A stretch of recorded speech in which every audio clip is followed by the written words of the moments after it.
Assalamualaikum warahmatullahi wabarakatuh. Jumpa lagi bersama saya Hadi di channel Ngulik Sejarah. Dan pada video kali ini saya akan kembali lagi membacakan suatu kisah misteri yang kali ini berjudul tentang kisah, yaitu tentang pelet. Cerita pada kali ini ditulis oleh Manavila. Nah, untuk kalian yang penasaran bagaimana ceritanya, daripada kita lama-lama, kita langsung menuju ke ceritanya. Perhatikan dan persiapkan diri kalian baik-baik, karena ceritanya akan segera saya mulai.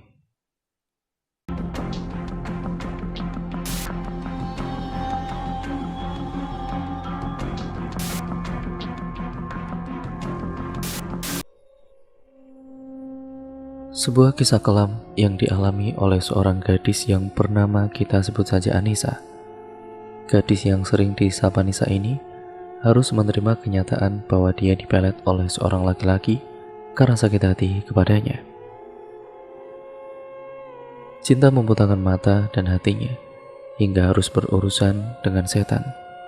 Awal ceritanya, Nisa kenal dengan laki-laki itu, sebut saja namanya Andre, karena mereka bertetangga.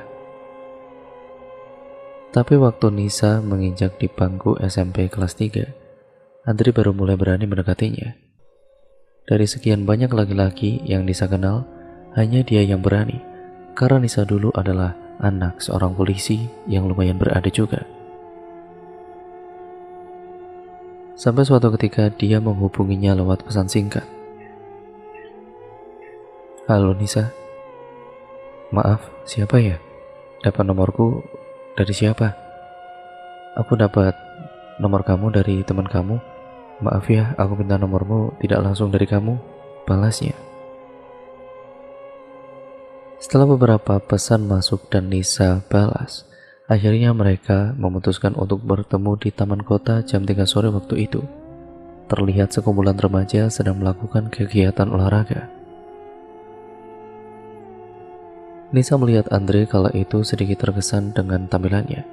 Akhirnya mereka saling bertatapan. Dia melihat Nisa seperti seolah-olah melihat bidadari yang jatuh dari langit. Matanya berkaca-kaca seolah ingin mengatakan sesuatu. Dia julurkan tangannya mengajak bersalaman. "Hei Nisa, kenalin, aku Andre," ucapnya dengan nada pelan. "Aku Nisa," balasnya dengan singkat. Aku suka sama kamu," katanya dengan sedikit menaikkan nada bicaranya. Nisa sangat terkejut setelah mendengar kata-kata itu keluar dari mulut tipisnya. "Ah, suka sama aku," jawabnya sambil menaikkan alis. "Iya, aku suka sama kamu dari kemarin lihat kamu di halaman rumahmu," jawab Andre dengan singkat. Saat itu juga Nisa tidak membalas perasaannya. "Maaf sebelumnya, aku masih kecil, aku masih SMP. Aku belum dibolehin pacaran sama mama dan papaku," jawab Nisa memberi alasan yang logis. Tanpa sepengetahuan Nisa, ternyata ada seseorang yang mendengar pembicaraannya mereka. Setelah mengobrol panjang lebar, mereka berdua memutuskan untuk pulang ke rumah. Sesamanya di rumah, ternyata Mama Nisa sudah menunggu di ruang tamu. Sontak Nisa langsung berjalan lebih cepat menuju kamar. Tapi sebelum sampai di kamar, Nisa dipanggil. "Nisa, sini," panggil mamanya dengan suara sedikit tinggi. "Iya Ma, habis dari mana kamu? Ketemu siapa?" tanyanya tanpa jeda. Bertubi-tubi pertanyaan yang dilontarkan mamanya itu, Nisa jawab apa adanya. Keesokan harinya mamanya Nisa bertamu ke rumah Andre dan memberitahunya kalau jangan deketin Nisa dulu, karena belum waktunya menjalin hubungan agar lebih fokus belajarnya saja. Setelah kejadian itu, semua berjalan normal. Andre sudah tidak berani menghubunginya. Bertemu pun jika ada acara pertandingan voli di lapangan depan rumah. Singkat ceritanya, setelah Nisa lulus SMP, ia melanjutkan sekolah di SMA yang tidak terlalu jauh dari rumah. Kebetulan setiap berangkat sekolah, Nisa selalu melewati rumah Andre.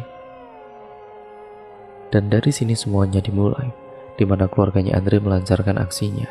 Tahun pertama Nisa di SMA, semua baik-baik saja dan Nisa dekat dengan kakak kelasnya. Sosok laki-laki yang tampan, berperawakan tinggi, tegas dan juga berwibawa. Kebetulan laki-laki itu juga pernah satu sekolah dengan Nisa waktu SMP dulu. Setidaknya Nisa sudah mengenalnya lama. Setelah mereka dekat, Nisa berencana mau mengenalkan dengan orang tuanya, dan ternyata mereka terbuka karena ibunya itu temannya mamanya Nisa. Setahun berjalan dan naik ke kelas 2 pun, Nisa masih dekat sama kakak kelasnya. Dia orangnya baik, tidak neko-neko, sopan, rajin ibadah, dan mempunyai senyum manis. Dia juga sering antar jemput Nisa ke sekolah. Waktu ada pembagian semester ganjil dan genap, Nisa mulai merasakan ada yang aneh, mulai dari sering mimpi Andri, dan sikap Mas Dimas kakak kelasnya itu menjadi cuek. Nisa pikir mungkin dia sudah bosan, sampai Mas Dimas benar-benar meminta mengakhiri hubungannya dan meninggalkan Nisa. "Kenapa ninggalin aku, Mas?" "Gak apa-apa," balasnya dengan singkat. "Kalau tidak apa-apa, kenapa putus?" Banyak pertanyaan yang muncul, tapi mau gimana lagi?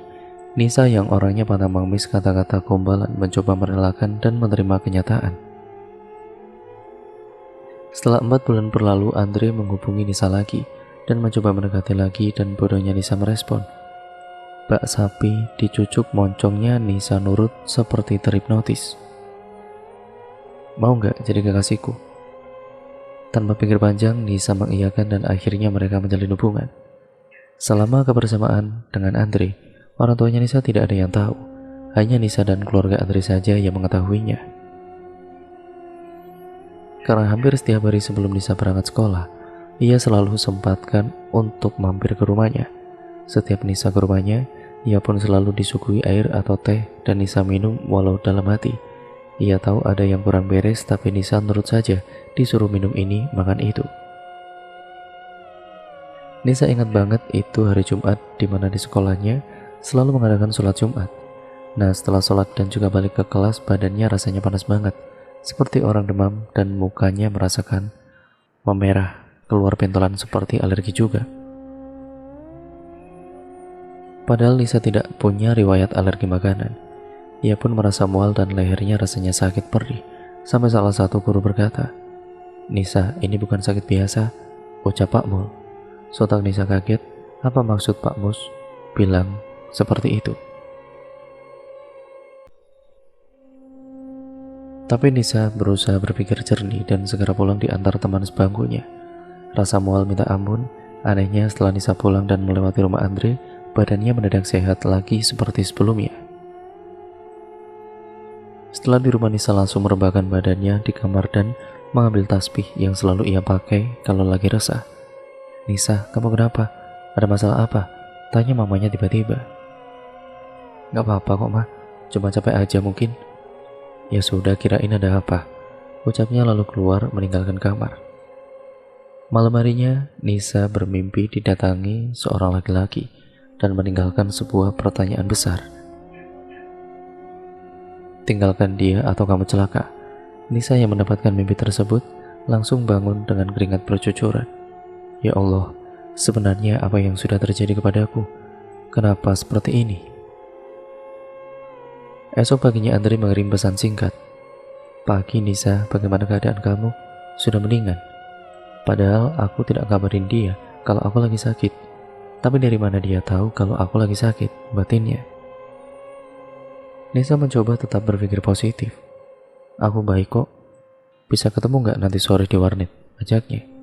Tanpa Nisa sadari, ia menurut apapun yang dikatakan oleh Andri. Nisa mengiyakan ajakannya. Sampai di warnet, mereka kemudian mengobrol sambil menonton film dan pesan makan. Setelah makan dan ngobrol di warnet, dia mulai berani peluk Nisa dan refleks Nisa ini menolak. Selain sembrono dan tidak pantas juga. Setelah Nisa nolak dipeluk, dia juga mencoba untuk mencium dan keripik-keripik Nisa. Detik itu juga Nisa marah. "Apa-apaan sih kamu?" Sontak orang-orang yang ada di warnet itu melihat dan penjaga warnet pun datang mengusir Andre. Nisa langsung keluar dan kemudian pulang. Sebelum langkah keluar, Nisa melihat wajahnya yang marah. Ada rasa takut juga kecewa saat itu. Tapi rasa kecewa lebih besar sampai seberani itu dia melukai ataupun melakukan hal yang semacam itu. Setelah kejadian itu, Nisa memutuskan untuk tidak menghubunginya sama sekali. Sampai malamnya, Nisa bangun jam 2 pagi untuk menunaikan sholat malam.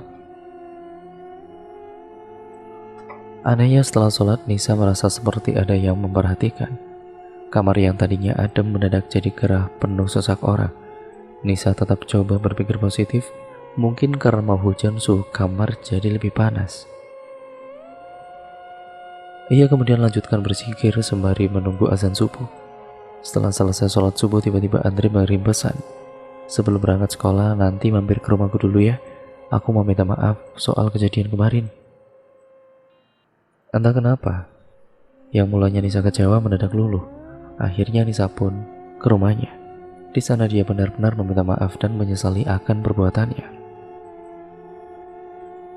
Iya nggak apa-apa mas, jangan diulang lagi ya, balas Nisa di tengah-tengah obrolan.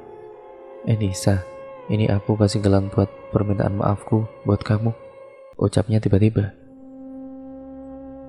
Dengan berat hati, akhirnya Nisa terima.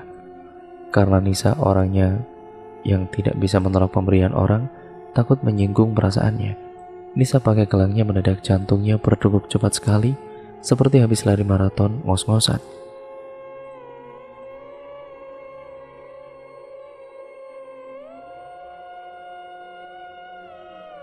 Melihat Nisa ngos-ngosan, dia menyuruh Nisa untuk meminum teh yang ada di hadapannya.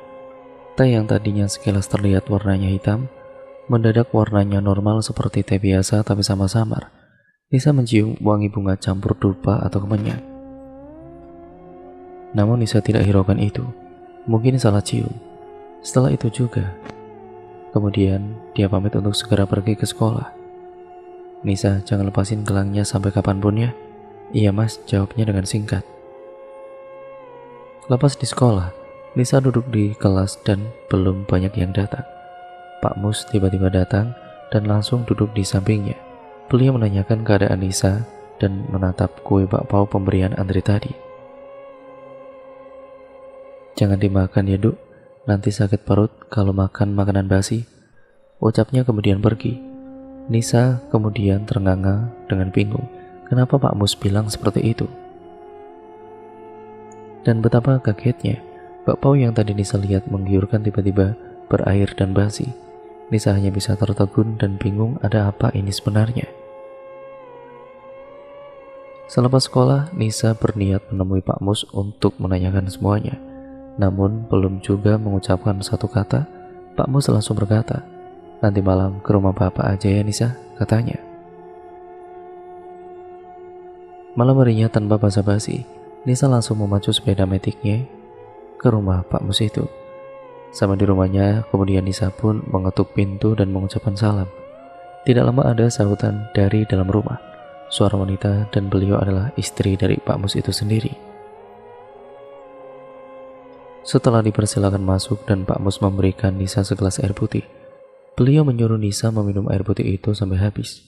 Lantas Nisa langsung meminumnya dan seketika Nisa merasa tubuhnya panas dingin dan seperti ada yang ditarik keluar dari dalam tubuhnya. Pak Mus menyuruh istrinya untuk mengambilkan timba kosong dan benar saja Nisa merasa mual yang tidak biasa, seperti mencium aroma bangkai tepat di depan hidungnya. Rasa mualnya tidak terbendung ketika ember kosong itu sudah berada di depannya. Nisa langsung memuntahkan semua isi perutnya, dan yang membuatnya kaget, yang ia muntahkan adalah gumpalan rambut. Setelah dirasa tenang, Pak Mus menjelaskan bahwa ada orang yang ngirim pelet kepadanya. Siapa yang tega melakukan ini padaku, Pak? Dia orang yang dekat denganmu dan keluarganya sakit hati pada keluargamu, jawabnya. Ya Allah, kenapa ini bisa terjadi padaku? Batin Nisa sangat pilu. Kemudian Pak Mus meminta gelang yang Nisa pakai.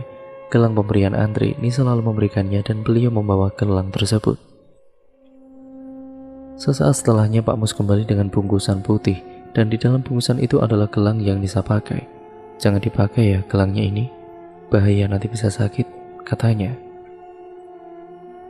Dibuang saja di sungai, dan jangan lupa baca Al-Fatihah dan ayat kursi ya Duk, imbuhnya. Beliau berkata ini demi keselamatan Nisa dan juga keluarganya. Nisa hanya mengiyakan perintah Pak Mus. dan membuangnya di sungai dekat rumah beliau. Tidak terasa sudah 3 jam Nisa di rumah Pak Mus dan ia pun pamit pulang. Di jalan menuju rumah, Nisa merasa sepeda motornya melaju agak lambat, seperti mengangkut beban yang sangat berat. Dan benar saja ketika Nisa melihat ke spion, samar-samar ia melihat tubuh besar berbulu.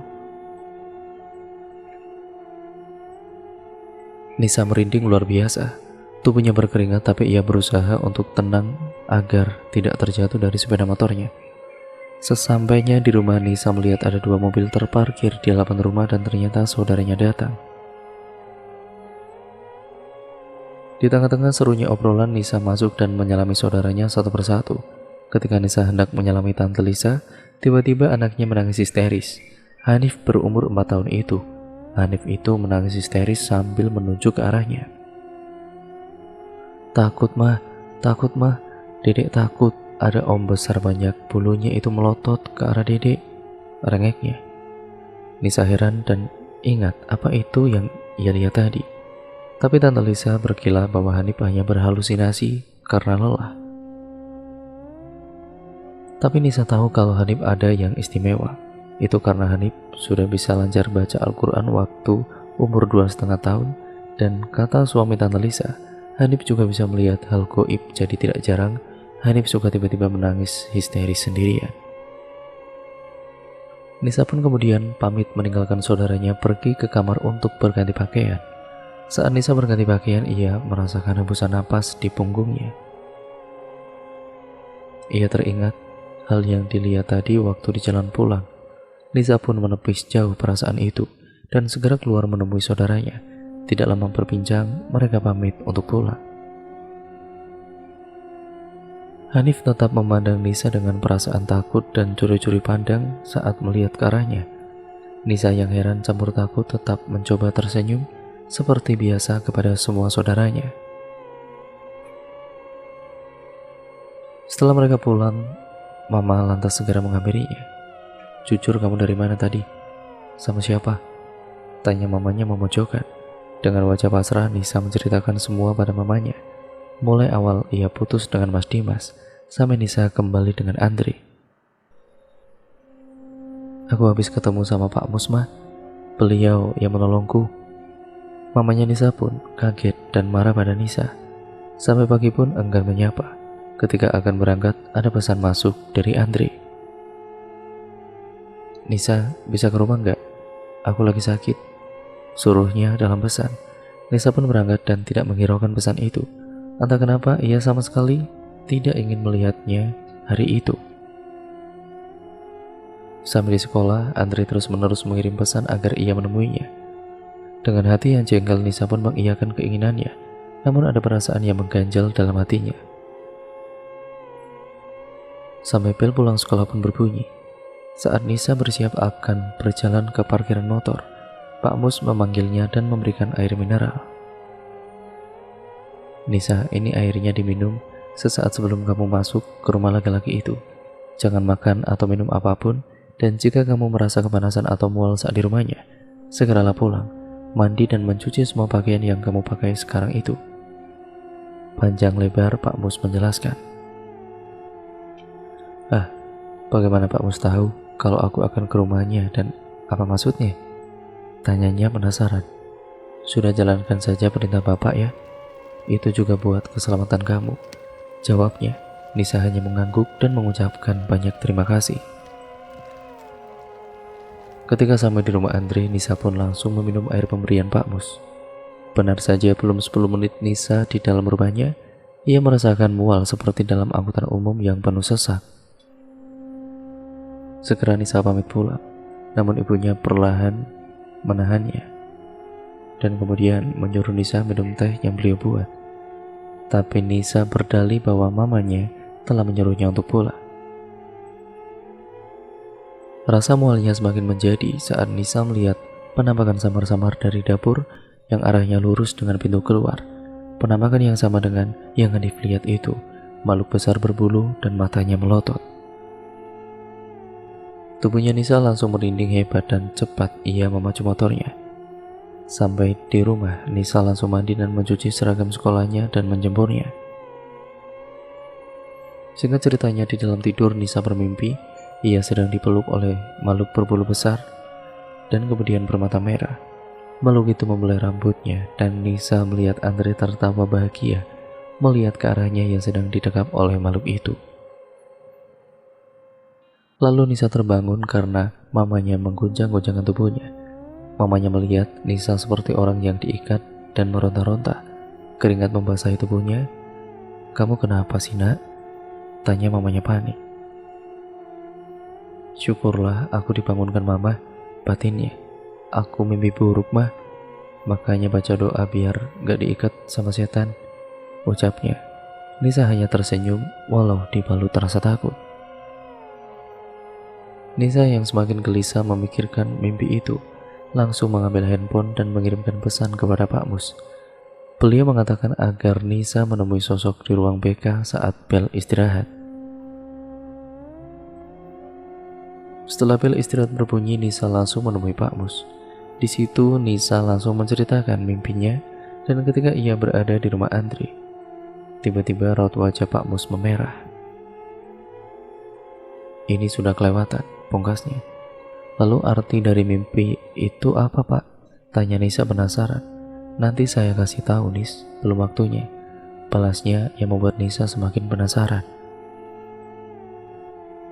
"Tapi Pak, aku harus tahu. Saya mohon Pak, beritahu saya," paksa Nisa kepada Pak Mus. "Baiklah," ucap Pak Mus sembari menghembuskan napas. "Sebenarnya kamu dipelet dan medianya menggunakan jin untuk mengikat dirimu. Pelet ini bukan pelet sembarangan," jelas Pak Mus. Nisa yang kagetnya bukan main menangis sejadi-jadinya. "Tenang Nisa, semua akan baik-baik saja selama kamu masih terus berdoa dan menjalankan sholat 5 waktu, dan saya akan membantumu," ucap Pak Mus.